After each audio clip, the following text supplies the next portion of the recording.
colleagues, peers, the press, friends, thank you so much for being here this afternoon on Tuesday. That's a great event for us. We are going to launch W.I.S.D.O.M. W.I.S.D.O.M. stands for Women in Science Demonstrating Outstanding Merits. And I will tell you a little bit more how this all got started, why we started it, why male persons are talking to you today, even if the topic is women. But we think there's good reason to do that. And I'm very happy to talk to you about it, but it's not only that we present to you what our ideas are. In fact, it's more that we want to empower you to tell us what we should do. This is really a skeleton of a non-profit organization that we need your input on to really make it happen, to make it alive, and we need your creativity, definitely and for sure. And before I introduce ourselves, I start with this little video which... W.I.S.D.O.M. stands for Women in Science Demonstrating Outstanding Merits. At the meeting of the American Chemical Society in Washington, D.C., W.I.S.D.O.M. will be hosting a seminar promoting W.I.S.D.O.M. I will be chairing that meeting, and we will be discussing issues related to women in science and research and what steps we can take to address these issues at hand. Thank you very much. What we want to achieve here is really, as I said, we want to provide a platform for women in science to really overcome obstacles and to help support, to give you the proportion in science that you deserve. And it was mentioned in the video already, the name W.I.S.D.O.M, that is the company where some of us are from, but it's by no way limited to that. So with that, I want to introduce the board here, the panel sitting here. So I start to the outer right, that's Ralf Juchheim, owner and shareholder of W.I.S.D.O.M. W.I.S.D.O.M is a temperature control company. We are just the founding sponsors of this idea. Next to him, I have Lauren Zazar. I have a little bit more about her later, professor from Penn State University. And a few words to myself. As you've heard perhaps from the accent, I'm not originally from the US. My name is Dirk. I'm a biochemist.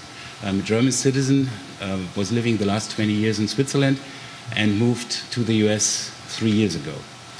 And we were talking what we could do because enterprises, according to our understanding, have also a social responsibility. And we thought this is what we want to do. Our employees, as well as our peers, the other companies that we know very well, to start something new.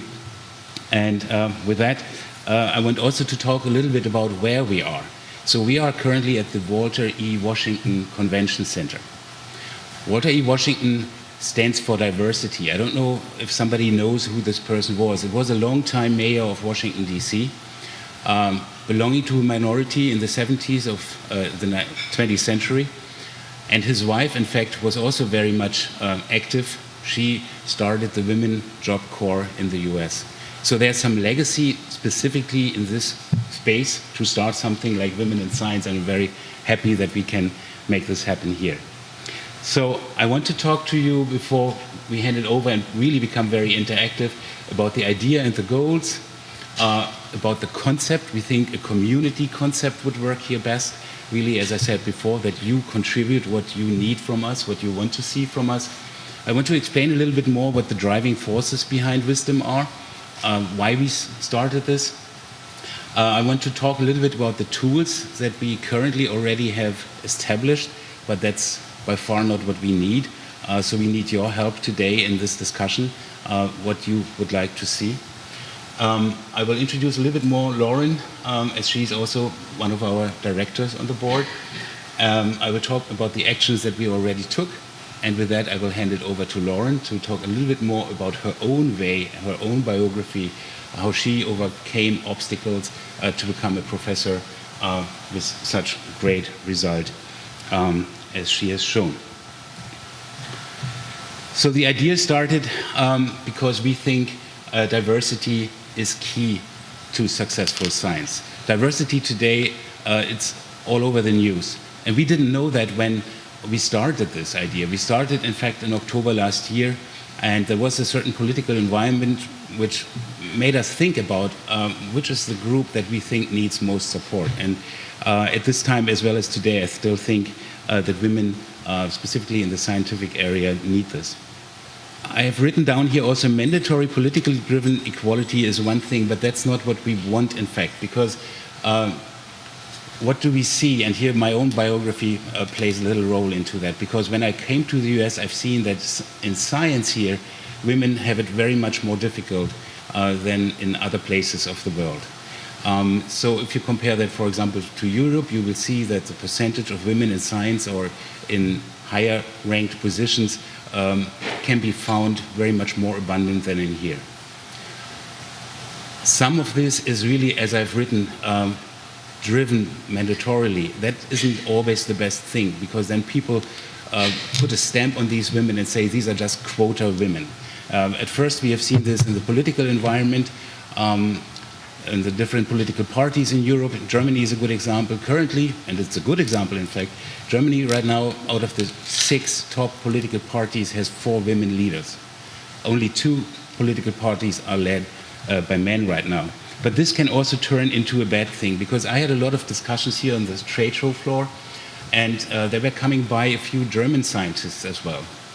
And the one person told me that he thinks right now the pendulum really went too far into this other direction, that he wanted to become a professor, has a lot of publications, and all the men in his faculty in Germany don't even try to become a professor, because currently if somebody is applying for a job as a professor, doesn't get it if a woman is also applying. That is probably not what we want to achieve. We want to have the best persons in the positions, and that's what we try to achieve together with you. And we think industry, as we are coming from the industry, should incentivize that. And that makes a huge difference here, that we are, in comparison to all the other women in science organizations which are out there, that we are coming from the industry because we think we need this diversity. We can help you, we can incentivize that, we can provide hopefully also the funds. We are working on this, whereas usually it's the other way around, that people are begging for money. Here the industry is giving these opportunities, and I come later to that back again, like grants and internships and much more. So we want to really drive this diversity from the industrial level, where we know how to communicate best. The problem that you are probably all aware of is what's called the leaky pipeline. 50% of the students in the STEM fields are usually female students, also in the US. But if you look to the higher tenure positions in academia, it really tapers off pretty quickly. And depending on the field that you are in engineering, these are 14% only. In life sciences, it's a little bit better with about 20%, and in physical science with about 18%. But still, it's not where it should be and where it could be, and we still think that your ideas, your creativity, your way of thinking really would help a great deal to move things forward. And I found in preparing this presentation also that not everybody really is honest about this topic, and even the Nobel organization giving away the Nobel Awards shows on their web page all Nobel Prize winners of physics, chemistry, and physiology and medicine, so all the topics that we are covering here. And if you look at the headlines of the respective websites, you see a lot of women up there. So if you count them, these are 30%.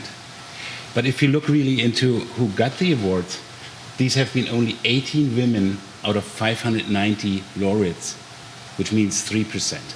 So nobody really wants to obviously talk openly about that. There is an issue, there is a problem, and we think women can do a lot better, and we want really to help. What I meant with community concept is we want to provide a platform for you. We want to provide a platform to communicate with us, with industry, with academia, between industry and academia themselves, but also between you and yourselves, helping by sharing success stories, but also by sharing stories about the obstacles, about how to go into an interview, how to overcome all these issues that hopefully come up today later in the discussion. We have experience in talking to academia as an industrial company. That's our daily business. Otherwise, we could not sustain. So we hope with this experience, also in communication, we can help you.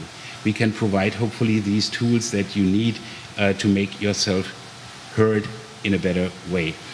because that's part of the story to really make this viral, and that's what we would love to do. The whole concept really is that we want to learn from one another, as well as you between yourselves want and should learn from one another, and we want to be the catalyst. That really is the story. And of course, it's always about money, and of course we think internships and grants could help, and we would love to help with that. And with that, I think we could really make a difference here. The driving forces, as I said in the very beginning, have been various factors in the political environment, which we were looking into at the time as well as today. The sponsors also are a driving force, because as we know, a lot of leaders in the industry, in the lab industry, talking to these CEOs and VPs, they were very, very often very excited about this. And they were very happy to sponsor this, and will do. And that makes really a difference here. And I think that could drive it really very, very quickly, that we become really a very well-accepted non-profit organization. And as I said before, the difference is here that this is not coming from the scientists themselves. In this case, it comes from the industry offering this kind of help to make your voices heard. And of course, we want to see your passion for learning and growing together. And after these last 2 days on the show floor, I heard a lot of very interesting and passionate stories. So that's something we would like to share with you. Currently, we have, as tools, established the usual social media, of course, as well as a website. Please check that out. The press is supporting us, various magazines, and I'm very glad to have somebody here in the last row there, who's also supporting us from the press. I'm very glad that you showed up. And with that, I want to hand it over really to somebody who has shown how to come to these higher echelons in academia, and that's Lauren. Lauren is with us from the very beginning, and she was kind of the starting point of the whole story when we got in touch at first, and I was impressed by her, and I thought that's something to share with others. And thank you, Lauren, for being here, as well as being a director of this nonprofit organization. So Lauren is, as I said, assistant professor at Penn State College in Pennsylvania. She is doing research in the Department of Materials Science. I'm sure you share some of what you are doing there. That's really exciting stuff. She did her postdoctorate at the MIT and got her PhD in chemistry at Harvard University, and beforehand studied and got her bachelor degrees in various fields, as you can see, at the University of Pennsylvania. Currently, she's doing research in nanomaterials, chemistry, as well as additive manufacturing. That was a term I never heard before, but it's exciting what she can talk about, what that means. With that, I would like to hand it over to Lauren. After that, we all would love to have an open discussion. As I said, you drive the show here. It's not us. We need your input. What do you need? What are your experiences? What do you think could work? How could we make this happen? What kind of support should we also ask for? Also from political parties, government, whomsoever. We need your input with that. Lauren, please do me the favor and take over from here.